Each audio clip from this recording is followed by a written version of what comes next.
50 over cricket is actually a very distinct version of the game. Everyone got to the point of saying it's just a longer version of T20, but actually it is quite a distinct format. Those are lots of players who are very good at 50 overs who aren't at T20 and vice versa. And so if you just pick your T20 team, even though being aggressive is so important in 50 over cricket, it doesn't get you everywhere. And we're here live with Tim Wigmore, Deputy Correspondent of the Daily Telegraph. Tim, so happy to have you. Thanks for joining. Thanks very much. Cheers, Steve. While Tim is a guest who needs no introduction for cricket fans, I feel like I would love to give an introduction because I've been pestering him for a long time now to come on to our podcast. He is the Oxford-educated Daily Telegraph Deputy Correspondent. Not only that, but he's the author of several award-winning cricket books, including Cricket 2.0, which was Wisden's Book of the Year in 2020, and more recently, Crickonomics and White Hot, all which were written with co-authors, and we'll get into that in a bit. But Tim, thank you so much for joining, and hope my campaign of harassment wasn't too aggressive to get you on. Cheers, and thanks for that very, very kind intro. So let's talk about being a cricket journalist, right? Because first and foremost, that's how you spend your time. You know, used to be at Cricinfo, and now you're at Daily Telegraph, and you put out a lot of great stories. So tell me, when you're writing stories, writing pieces, where does your inspiration come from, and how do you go about it? Thanks. Yeah, well, I guess it's a combination of talking to people and working out what they're saying, and also sometimes it's kind of working out what they're not saying, and actually trying to find something that you think that you're thinking about that maybe others aren't, and there's a different perspective. So I guess I'm just trying to see, actually just kind of be true to what interests me in the game. In a way, I'm kind of quite a selfish writer. I'm writing for kind of what interests me, and I think that's, if it interests me, there's a reasonable chance to interest others, and certainly if it interests me, at least it'll interest me enough to kind of want to go the extra mile as I'm writing about it. So I guess that's quite a simple way to start. But just trying to see, I guess, the game in the round, and where, I suppose, what areas can I kind of add value as a journalist. So, I mean, let's take a specific example, right? The piece you just put out on Gus Atkinson, which was, fantastic, and his story. How does that come about? Are you, does your editor say, okay, Tim, this is your subject? Or are you sort of, like you said, living in the cricket world and inspired by something and decide to write?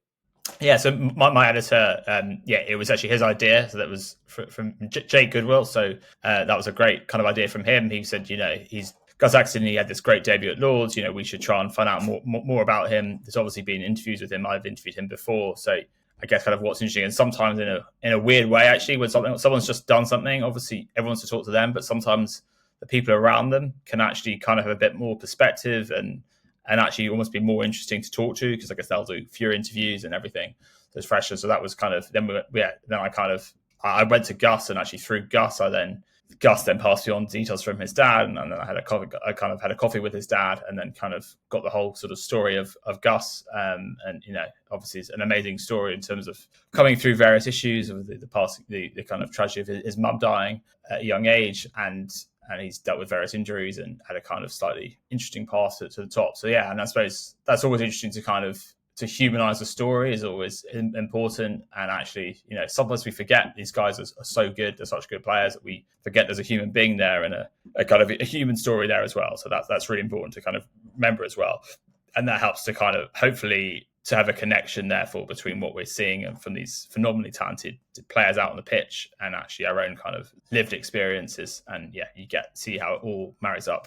What, in your experience, having written for a long time, is a reasonable pace of putting out pieces that maintains the quality, right? Like there are outlets where people are putting out, pieces daily, more news oriented. But in the case of the writing you do, I mean, how much can you do? How frequently can you put out pieces of that level? Yeah, so it's a great question. I guess the answer is some days we'll need more, but there's different demands on different pieces. Sometimes if you're doing a more straight up piece, that's not going to be as demanding and take a huge amount of time. But I think there is a limit to how many pieces you can do at any one time that are going that bit further. It's about trying to juggle kind of balls in the air, and sometimes you try and juggle too much, and it becomes a little bit too much to kind of hold on in your head. So actually, if you're working on 2 or 3 pieces that are bigger on the side, and then you have your day-to-day. So like obviously today I've been at cricket in Nottingham for a test, so I've done a live piece from the test, and then there's also two or three kind of longer pieces I'm working on in the background with that. So I guess that's what I would say. So you kind of divide up between your day-to-day pieces, which have that immediacy, and your longer projects as well. And I think it's not a perfect way of doing things, but it's just, it's the only way really. And you learn to lead it in a less bad way. So Tim, you've talked about the shorter pieces and then the more in-depth pieces, but let's move on into like the third of the three formats of your writing, which are books. You're one of the more prolific journalists out there in terms of, the volume of books that you put out, right? All with co-authors, from what I can tell, which is another thing I'll ask you about in a second. But it's a lot. How do you, or how have you, maybe being specific, come up with the different ideas for your different books that you've published? Yeah, so far all of them have been with co-authors, which has been kind of fun to work with different people and get their perspectives. So yeah, a lot of them have been, again, like I said about writing stuff I'd want to read. It's been kind of trying to write books that I'd want to read that haven't been written yet. And so yeah, so it's with Freddie World on 2.0. That was a case of we both felt in T20 there was something happening, and there were these huge kind of dramatic changes to the sport, which were really changing it in a way that people hadn't really fully understood.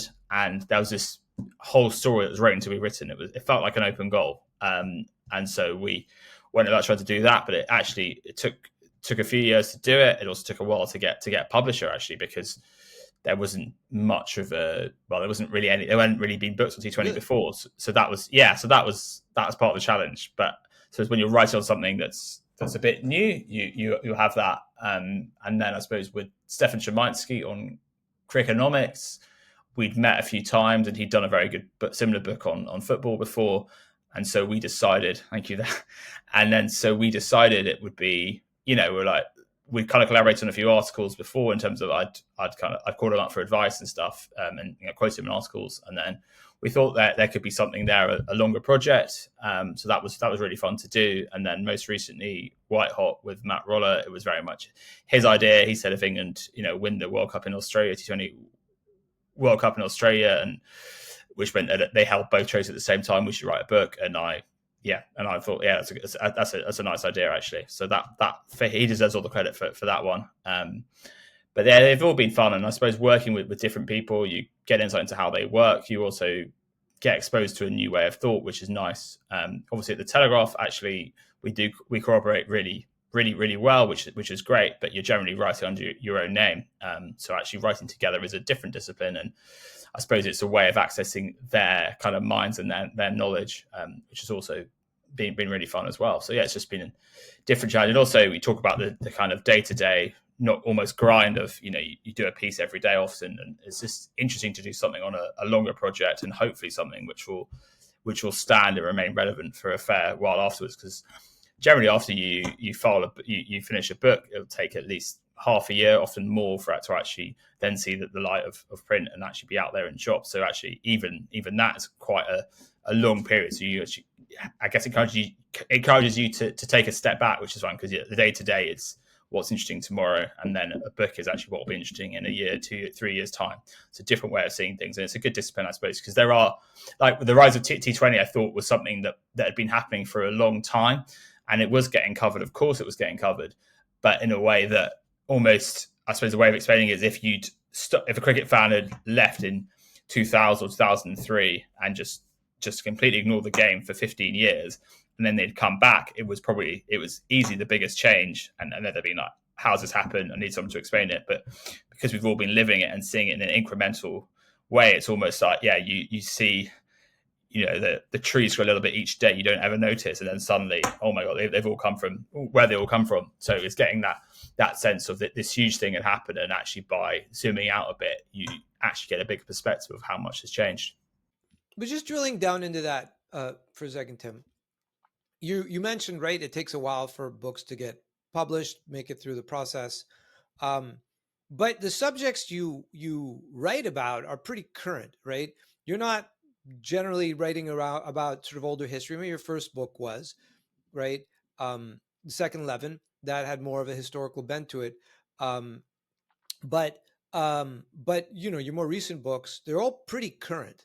So how do you manage, the speed and the subjects without sort of them getting out of date like really quickly? Yeah, it's a great question, and yeah, it's a real challenge. I suppose it's part of like what I was saying in terms of yeah, just trying to, even though they are current, trying to zoom out as well. And like, what are the big things? I suppose like in 2.0, we talked about the rise of leg spin in T20 and like how this had been almost from a tactical point of view, the biggest surprise in the game.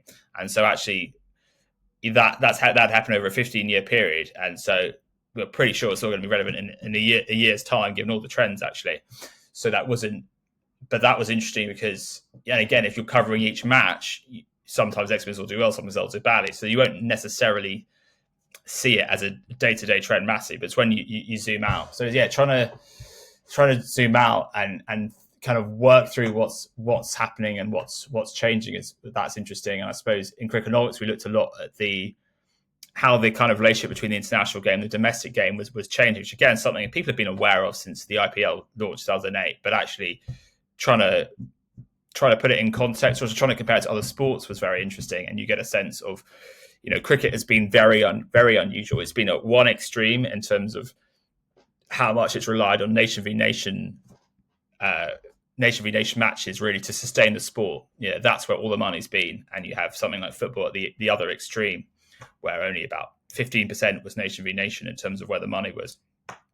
And you get a sense of cricket is moving from where it had been historically towards where football would be. But it's actually probably not going to end up quite as extreme as football. But yeah, you get that sense. So that's interesting to try. Yeah, I mean, sometimes I think in cricket, it's very useful to look at other sports. Which when you're writing off the field, it's very useful to look at other sports and you get a sense of how this game fits, what's unusual. So again, you look at the World Cup in cricket, people say, are there more teams? Are there too many teams? Are there not enough teams? Well, I'd say actually by looking at how cricket compares to other sports, then we see cricket is actually very, very extreme in how few teams attend in its tournaments. And therefore Right. by looking at other sports, you get a bit more perspective. It's actually cricket is doing something very unusual here. Why is it doing that? And in my view, the reasons haven't added up. And actually now we're seeing more of an expansion again, which is great. But yeah, so sometimes by looking at those other sports, you sense how cricket fits in, and it's a strange economic kind of place, and the structures are very unusual in a lot of ways, and sometimes there's really not been the oversight and the administration that there should have been, to be honest. So Tim, before you're starting to talk about some really interesting subjects, which I want to dive into, but before we get into that and leave kind of the craft of journalism, I'd love to ask you, right, as a journalist, who are some of your favorite cricket journalists out there, and why? I think Osman Samuddin is fantastic for ESPN. I think both the way he writes and also he has that kind of perspective and he's very well informed. He's really good. I've seen my colleagues at the Telegraph are fantastic. Daniel Brettig and Gideon Hay, Pete Laura in Australia are all brilliant in different ways. But yeah, writing from a very informed place, and you can tell the kind of the journalism in them, I think is really nice in terms of that. Even if they're writing opinion pieces, you get the sense that they're grounded in a lot of chats, and yeah, informed level is there. I think that's really important. I think, yeah, I mean, I admire great writing. I love great writing, but it's having that while marrying up, talking to people and getting perspectives. And I suppose anyone who kind of makes you think in a different way is always really nice. And yeah, just makes you see things in a different light, I think is always a really important thing to do. But equally, you can't kind of overreach and strive too much. You don't want to just be contrarian for the sake of being contrarian. You want to, if you're being contrarian, it needs to be a basis for what you're saying, I think. So it's that balance. And I guess just being true to yourself and what you believe is also really, really important, which is such a basic thing, really, but probably easier said than done at times with all the pressures in the job. So I asked about journalism. Now, as an author, what are some of a few of your favorite all-time cricket books, and why? I think Rahul Bhattacharya's book, Pundits from Pakistan, on India's Talk to Pakistan in 2004 was fantastic. Some of the writing, kind of mesmerizing writing, and an account of all-time historic series. I think that's fantastic.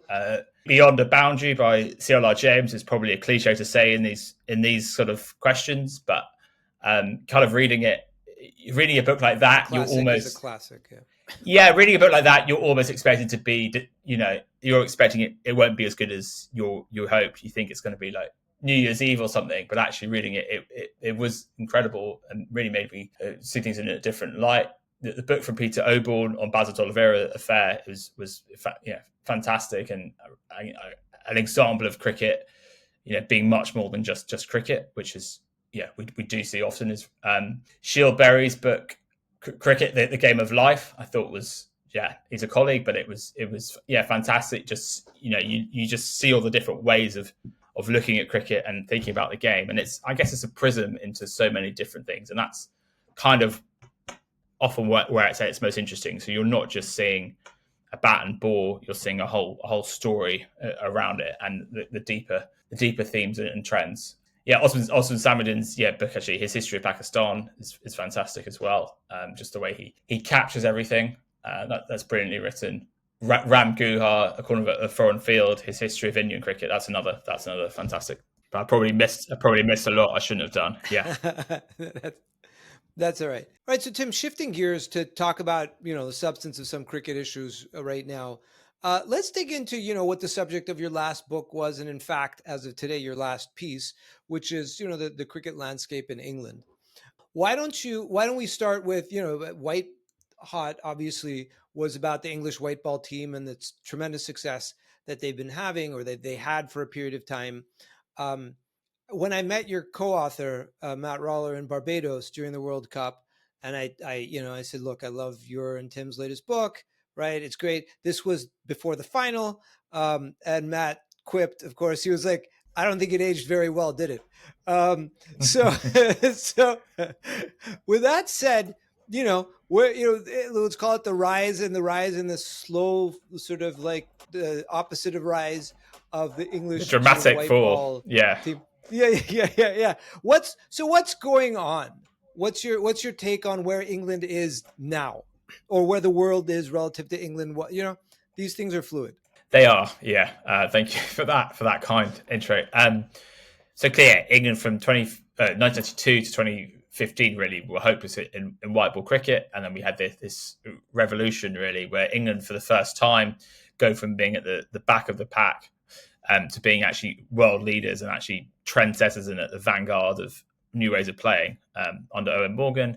And so that's an incredible shift, which is what we describe in the book. And we have seen a shift in culture, actually, so that the kind of younger English players now, traditionally England's young players would play almost in a test match style in white ball cricket and one day cricket. And now actually we see the new guys, Phil Salt, Will Jacks, whoever, they do play in this wholly different way, this very, very modern way. So there really has been a culture shift, and that's remained. But I think in terms of what's happened with the team, I think in a sense, the problem with golden generations often is you hold on too long to them and you stunt the development of the next generation. And I think we've seen, likes of Moeen Ali with Johnny Bairstow. You've seen guys probably who have been held on to for a bit too long by England in white ball cricket. And so England's team has been aging. I think there was against South Africa in Mumbai in the ODI World Cup last year. I think every player was over 30. So that's a very unusual kind of age profile of a team. So I think it's possibly, understandably, to be honest, given their pedigree, there's been too much loyalty to these guys. We've also seen, I think for 2015 and 19, ODI cricket, because the World Cup at home was really the centre of kind of attention. So that actually got priority status within England for probably the first time ever in history. And then very quickly England won the World Cup, and then it was, okay, we need to sort out the test team now. And so white ball cricket became relegated in attention. And so you don't have this sort of stable team in normal series playing. So England end up then playing, and actually because England win in 2022 in Australia, that also breeds an expectation that these things will be all right on the night again. And so England then have an ODI, only have one ODI series before the World Cup last year in India, when they're actually at full strength. So they have 4 games with New Zealand, but that's obviously it's not enough. And I think England only played 6 ODIs in Asia in the whole cycle, for example. So it was the victim of England no longer giving it the same emphasis as before, and actually forgetting some of their lessons in terms of they held onto their players for too long. They also at times kind of before England had very much been founded on the depth of batting, and they had some strange teams that moved away from that. So again, in Mumbai, South Africa had David Willey at 7, who'd only batted there a couple of times in eight years of playing. So, and I suppose the influence of the leadership is important. The loss of Owen Morgan clearly was very significant.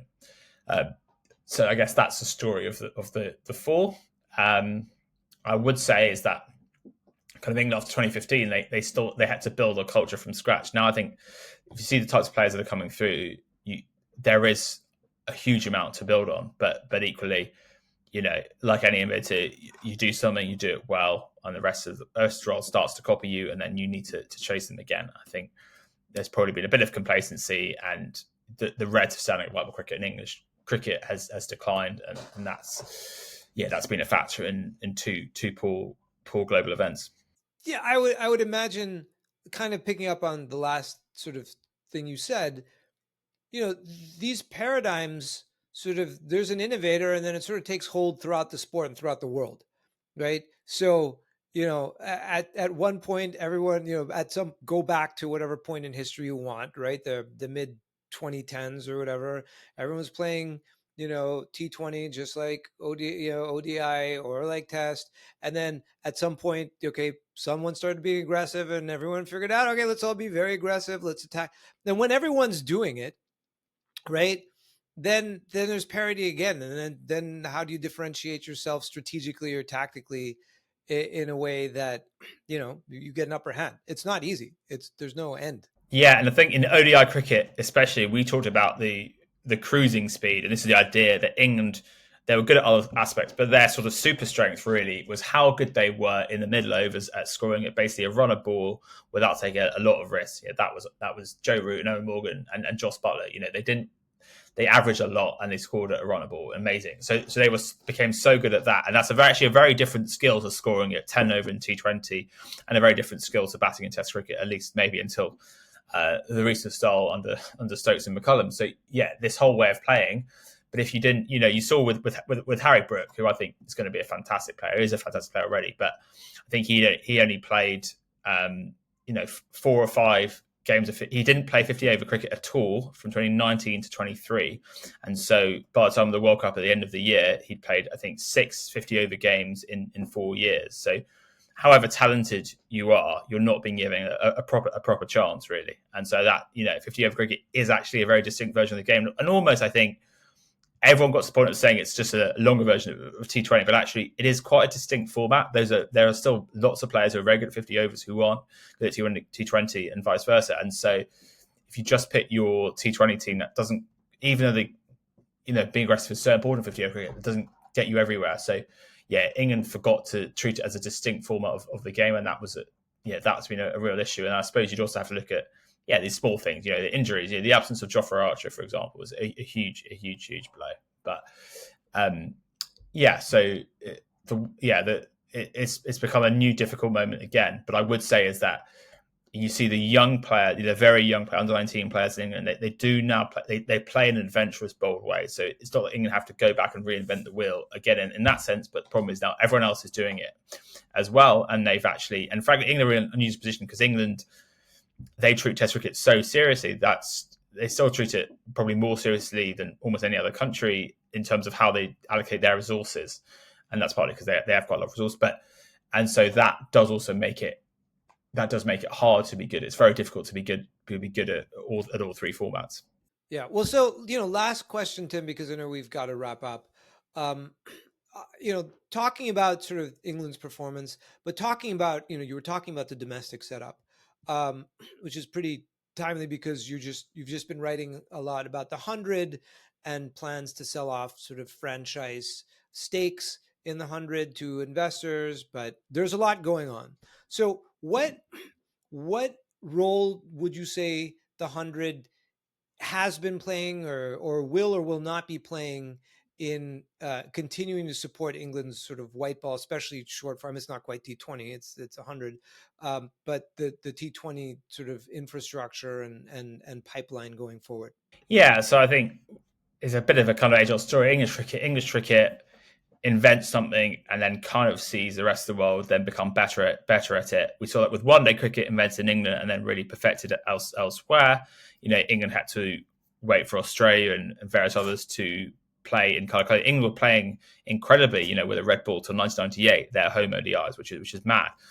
And then T20 invented in 2003, does really well at domestic level, but then England, there's talk of kind of trying to capitalize more. England don't really know what to do. And then India comes in with the IPL 2008. You see other franchise competitions around the world, and England are late to the party. And the 100 finally launched in 2021, a year late because of COVID. And then now we have a basically a classic English conflict between traditions and the modernity and traditions, basically. And so you have a lot of people want to get involved in the English game, and you also have the question about the counties and how you manage that. And you also have a question of England saying, England this summer, for example, they play the 100 alongside a test match, which means the best English players will be playing in a test match instead. So that's different to the model in India, where the IPL gets precedence, has a complete window and everything. So England is still kind of in this awkward position.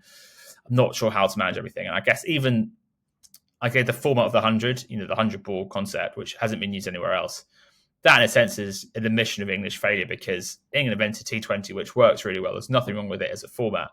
And actually, because England has got left behind by the countries, that led them to create the 100 this is a different kind of, trying to find a very small way, a gimmick really, to distinguish it from other leagues around the world. And now, of course, we're seeing, because England traditionally has had almost a monopoly on the home summer, in terms of there's been very in the prime summer months anyway, from June, July, August, there's been very little cricket played elsewhere in the world. Now actually we see Major League Cricket is played then. We have a league in Canada. We also have more international cricket in other countries is played there. So England doesn't have this anymore.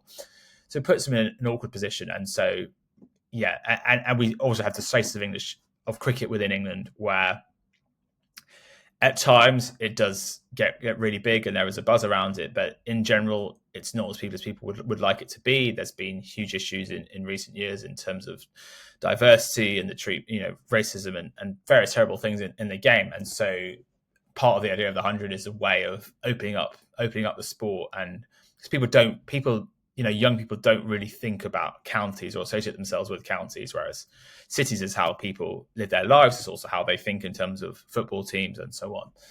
And so, yeah, and that's where we're left with 100. And where things go, I'm not exactly sure. And we're seeing with private investors, actually, what private investors generally want is a majority stake and to control the cricket operations of a team. Without that, it's less attractive for them. But clearly, the host counties also want to control their positions. So yeah, England's locked in a familiar situation. It's the details change, but the story change. The story is the same in terms of how does England battle the forces of modernity and traditions and respecting the game. And we don't know exactly how this will play out. We just know there's a lot of quite angry people on different sides of the debate, arguing different things, and where this goes from England. But I guess we should also just say the wider context really is, and why the 100 also was created, is because the TV rights, the broadcasting rights for international cricket are in decline, or stagnating at best, or in decline. So there's a huge interest in global events. There's a huge interest in the Ashes, and of course in matches involving India. But for England, if it's not a world event, an Ashes or against India, the market for that is a lot less. So that's really why the 100 was created, because England wanted a product that didn't rely on other countries being here. So, their own product, just like the IPL, that would be there regardless of who's touring year after year.